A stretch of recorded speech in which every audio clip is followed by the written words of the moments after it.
సంక్రాంతి పండుగను ఎంతో ఉత్సాహంగా జరుపుకున్న ఒక కుటుంబం గురించి. ఒక చిన్న గ్రామం ఉంది. పేరు హరిపురం. ఆ గ్రామంలో ఒక రైతు కుటుంబం ఉండేది. ఆ కుటుంబానికి నాయకుడు రామయ్య, అతని భార్య లక్ష్మి, ఇద్దరు పిల్లలు. అందులో ఒకరి పేరు నరేష్, ఇంకొకరి పేరు పద్మ. సంక్రాంతి పండుగ సమీపిస్తుండగా రామయ్య కుటుంబం పండుగ కోసం ఏర్పాట్లు ప్రారంభించింది. భోగి పండుగ రాత్రి కుటుంబం ఇంటి ముందు చెత్తను కాల్చి కొత్త ఆలోచనలతో జీవితాన్ని ప్రారంభించడానికి సంకల్పం చేసుకుంది. రామయ్య తన పిల్లలకు చెప్పారు, భోగి అంటే మన పాత అలవాట్లు, చెడు ఆలోచనలను వదిలి కొత్త ఆశయాలతో ముందుకు సాగడం. పిల్లలు భోగి మంట చుట్టూ చీరలు, దుస్తులు వేసి కొత్త ఆశయాలను పంచుకున్నారు.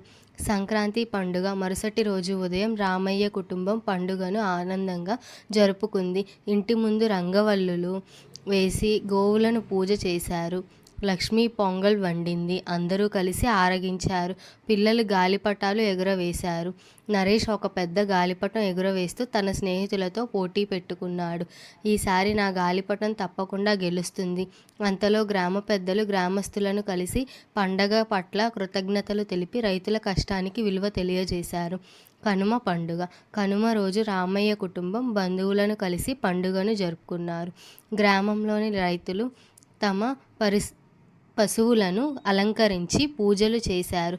రామయ్య తన పిల్లలకు చెప్పాడు, రామయ్య, సంక్రాంతి పండుగ మన రైతుల కష్టం, ప్రకృతి మహిమకు కృతజ్ఞతలు చెప్పే పండుగ. రామయ్య కుటుంబం ఆనందంగా పండుగ ముగించుకుంది. పిల్లలు సంక్రాంతి పండుగ యొక్క ప్రాముఖ్యతను నేర్చుకున్నారు.